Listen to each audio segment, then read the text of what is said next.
Sorry, thank you, ఈ 3 పదాలకు ఉన్నటువంటి బలం ఏంటో తెలుసుకుందాం. మనుషులం చాలా బిజీ అయిపోయాం. మనుషులకి మధ్యన పెట్టని గోడలు పెరిగిపోతున్నాయి. మనసులకి మధ్యన కూడా పెట్టని గోడలు పెరిగిపోతున్నాయి. మేము అందరితోటి బాగానే ఉంటున్నాం కదా అని మనకి మనం అనుకుంటూనే మనకు తెలియకుండా మనం ఒకరితోటి ఒకరికి డిస్టెన్స్ పెంచుకుంటూ పోతున్నాం. సో అహం భుజాన వేసుకొని తిరుగుతున్నాం, ఈగోలని భుజాన వేసుకొని తిరుగుతున్నాం, లేనిపోండి పట్టింపుల్ని భుజాన వేసుకొని తిరుగుతున్నాం. కానీ అవసరమైన చోట ఒక్కసారి ప్లీజ్, లేదా అవసరమైన చోట ఒక్కొక్కసారి సారీ, లేదా అవసరమైన చోట ఒక్కొక్కసారి థ్యాంక్ యూ, ఈ పదాలు చేసేటటువంటి మాయ, ఈ పదాలు చేసేటటువంటి అంటే ఈ పదాలకు ఎంత పవర్ ఉంటుంది, ఎంత బలం ఉంటుంది, అవి వాడటం వల్ల మనకు వచ్చేటటువంటి లాభం ఏంటి, మన మనసులో పేరుకొని పోయినటువంటి ఒక్కొక్కసారి బరువు అంతా కూడా తీరిపోయినటువంటి భావన కలుగుతుంటది. సో వీటిని అలవాటు చేసుకొని మన మధ్యలో ఉన్నటువంటి ఈ ఈగోల్ని దూరం పెడితే మన రిలేషన్స్, అది స్నేహం కావచ్చు, కుటుంబం కావచ్చు, బంధుత్వం కావచ్చు, సమాజంలో మనతో పాటుగా జీవిస్తున్నటువంటి ఇతరులతోటి మనకున్నటువంటి అవసరాలు కావచ్చు, ఏవైనా సరే మనిషి సంఘజీవి, ఒకరితోటి ఒకరికి పని లేకుండా మనం బయటికి వెళ్ళామంటే ఎంతో మందితోటి మాట్లాడాల్సిన అవసరం ఏర్పడుతుంది. మనము ఎంతో మందికి సహాయపడాల్సిన అవసరం ఉంటుంది, మనం ఒకరి సహాయం పొందాల్సిన అవసరం ఉంటుంది. సో కాబట్టి ఏ రకంగానైనా సరే మనం వీటిని ఉపయోగించడం వల్ల మనకి ఎంతో మంచి జరుగుతుంది. సారీ అన్న పదాన్ని వాడటానికి చాలా మంది వెనకడ చేస్తుంటారు. సారీ అని ఒక చిన్న 2 అక్షరాల పదానికి ఎంత మహిమ ఉంది. సారీ అనేది ఒక్కొక్కసారి కుటుంబంలో పేరుకొని పోయినటువంటి పెద్ద నిశ్శబ్దాన్ని బద్దలు చేస్తుంది, పోగొడుతుంది, నిశ్శబ్దాన్ని దూరం చేస్తుంది. ఇద్దరు మనుషుల మధ్యన పేరుకొని పోయినటువంటి నిశ్శబ్దాన్ని బ్రేక్ చేస్తుంది. ఇద్దరు మనుషుల మధ్యన పెరిగినటువంటి డిస్టెన్స్ ని దగ్గర చేస్తుంది, దూరాన్ని దగ్గర చేస్తుంది. మన మనసుల్లో గూడు కట్టుకున్నటువంటి బయటికి చెప్పలేనటువంటి ఒక బాధ కావచ్చు, ఫీలింగ్ కావచ్చు, మనం తప్పు చేశాము అన్న ఫీలింగ్ కావచ్చు, ఏదైనా సరే వాటన్నిటి నుంచి గుండె నుంచి దూరం చేసి మనసుని ఒకేసారి తేలికపరిచేంత శక్తి సారీకి ఉంది.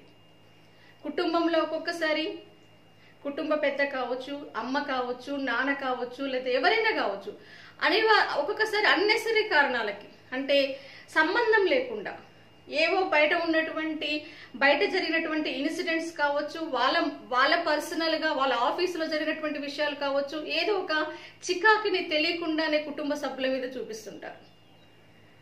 కానీ ఆ టైంలో ఎదుటి వాళ్ళకి ఏమనిపిస్తుంది అంటే మా తప్పేముంది అనిపిస్తుంది, మేమేం చేసాము అనిపిస్తుంది. తెలియకుండా మనం ఒక్కొక్కసారి ఎదుటి వాళ్ళని హర్ట్ చేస్తాం. హర్ట్ చేసిన తర్వాత తెలియని నిశ్శబ్దము అనేది కుటుంబంలో ఏర్పడుతుంది. అది ఎవరి మధ్య, ఏ రిలేషన్ మధ్యనైనా కావచ్చు, ఫ్రెండ్స్ కావచ్చు, ఇంట్లో ఉన్నటువంటి భార్య భర్తల, ఏదైనా సరే ఎనీ రిలేషన్స్, ఏ ఇద్దరు వ్యక్తుల మధ్యనైనా కావచ్చు. మరి అక్కడ ఏమవుతుందంటే ఒక్కొక్కసారి ఆ నిశ్శబ్దం పెరిగిపోతుంది, మనుషుల మధ్యన దూరం పెంచేస్తుంది.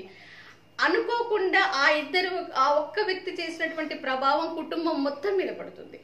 కాబట్టి సో ఆ టైంలో కోపంలో ఉన్నారో, చికాకులో ఉన్నారో, ఎలా ఉన్నారో, ఇది కుటుంబం వరకే కావదు, ఆఫీసులో కావచ్చు, పనిచేసే ప్లేసెస్ లో కావచ్చు, ఎక్కడైనా కావచ్చు, మీరు చదువుకున్నటువంటి ప్లేసెస్ లో అయినా కావచ్చు.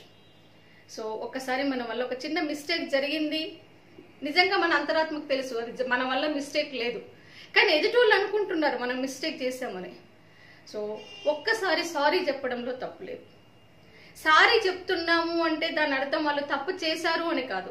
సారీ చెప్తున్నారు అంటే వాళ్ళు బంధాలకి, బంధుత్వానికి, బాంధవ్యాలకి, స్నేహానికి విలువిస్తున్నారు అని అర్థం. ఎదుటి వాళ్ళ యొక్క అభిప్రాయాలకి విలువ ఇస్తున్నారు అని అర్థం. ఆ ఫ్రెండ్షిప్ ని, ఆ రిలేషన్ ని, ఆ బంధాన్ని కొనసాగించడం వాళ్ళకి ఇష్టము అని అర్థం. సారీ చెప్పినంత మాత్రాన వాళ్ళు ఒక మెట్టు కిందికి దిగినట్టు కాదు. సారీ చెప్పినంత మాత్రాన వాళ్ళకి తలలో ఉన్నటువంటి కిరీటాలు ఏవి కింద ఊడిపడవు. సారీ చెప్పినంత మాత్రాన వాళ్ళు తక్కువ కాదు. సారీ చెప్తున్నారు అంటే వాళ్ళు ఆ రిలేషన్ ని బ్రేక్ చేయడం ఇష్టం లేదు కాబట్టి సారీ చెప్తున్నారు. ఎవరైనా సారీ చెప్పినప్పుడు ఓపెన్ హార్టెడ్ గా దాన్ని రిసీవ్ చేసుకోవాలి. మనం కూడా సారీ చెప్పడానికి వెనకడుగేయద్దు. ఈగోస్ ఎలాంటివి కూడా పెట్టుకోకుండా అవసరమైనప్పుడు ఒక్కొక్కసారి సారీ చెప్తుండాలి.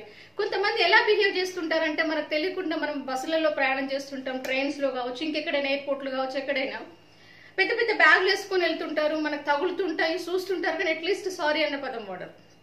ఒక్కొక్కసారి తగులుతుంటారు, సారీ అన్న పదం వాడరు. వాళ్ళ వల్ల ఎదుటి వాళ్ళకి ఇన్కన్వీనియంట్ అయినా కూడా అట్లీస్ట్ సారీ చెప్పాలి అన్న ఫీలింగ్ రాదు. అదే ఒక మిస్టేక్ జరిగినప్పుడు, మనం ఎదుటి వాళ్ళకి ఏదైనా ఇబ్బంది కలిగించినప్పుడు ఆ సారీకి ఒక చిరునవ్వు జోడించి, ఒక చిన్న స్మైల్ జోడించి సారీ అని మనం చెప్పామనుకోండి, ఎదుటి వాళ్ళకి ఎంత కోపం ఉన్నా కూడా క్షణంలో మాయమవుతుంది. కాబట్టి సారీ చెప్పడానికి వెనకడుగు వేయకండి. ఓపెన్ హార్టెడ్గా ఒక మెట్టు దిగుతున్నాము అంటే మనం ఓడిపోయినట్టు కాదు, అక్కడ ఓడిపోయినట్టు కాదు, గెలిచినట్టు లెక్క. ఇంకా మనం గెలుస్తూ పక్కన వాళ్ళని గెలిపిస్తూ అందరినీ ఆనందంగా ఉంచుతున్నామని అర్థం. సారీ చెప్తున్నారు అంటే బంధాలకు విలువిస్తున్నారని అర్థం. కాబట్టి సారీ చెప్పండి. కూలిపోతున్నటువంటి ఫ్రెండ్షిప్ కావచ్చు, రిలేషన్స్ కావచ్చు, నిలబెట్టండి. అలాగే ఒక్కొక్కసారి మనం ఎదుటి వాళ్ళకి ప్లీజ్ అని అడగాల్సి వస్తుంది. ఈ ప్లీజ్కి ఎంత మహత్వం ఉందంటే మామూలుగా అడగచ్చు, ఒకటే విషయాన్ని మామూలుగా అడగచ్చు, ప్లీజింగ్గా అడగచ్చు. ప్లీజింగ్గా అడిగితే ఎదుటి వాళ్ళకి కాదనలేని పరిస్థితి ఉంటుంది, అవునా కదా? సో ఫర్ ఎగ్జాంపుల్, అది ఇవ్వండి అని సీరియస్గా అడగచ్చు, ప్లీజ్ కొంచెం ఇవ్వండి. మొదటిసారి అడిగినప్పుడు నేను ఎందుకు ఇవ్వాలి అన్న ఫీలింగ్ ఎదుటి వాళ్ళకి కలుగుతుంది. ప్లీజ్ కొంచెం ఇవ్వండి, ఎమ్మటే ఇవ్వాలి అనిపిస్తుంది. సో ప్లీజ్ అనే పదానికి చాలా చాలా పవర్ ఉంది. అవసరం ఉన్న చోట ప్లీజ్ వాడేస్తే తప్పులేదు కదా. సో మాట అనేది చాలా ముఖ్యం. మాట్లాడము ఎలాగో మనం మాట్లాడాలి, ఆ మాటని దాంట్లో కూడా ఎత్తు పల్లాలు చాలా అవసరం. అవసరమైన చోట పెంచాలి, అవసరమైన చోట తగ్గించాలి, అవసరమైన చోట ఒక అడుగు వెనక్కియాలి, ఒక అడుగు ముందుకెయ్యాలి. సో ప్లీజింగ్గా మాట్లాడడం అనేది చాలా చాలా ఇంపార్టెంట్. ప్లీజ్ అన్న పదాన్ని వాడినప్పుడు ఎదుటి వాళ్ళకి కాఠిన్యత అనేది ఉండదు, మ్యాక్సిమం తగ్గిపోతుంది. సో మనకి ఏదైనా చేయాలి అన్న ఫీలింగ్ కలిగిస్తుంది.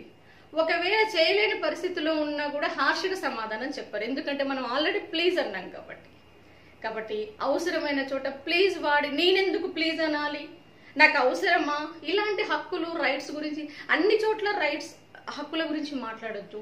అన్ని చోట్ల అహంకారము లేదా ఈగో అనేది అవసరం పనికిరాదు.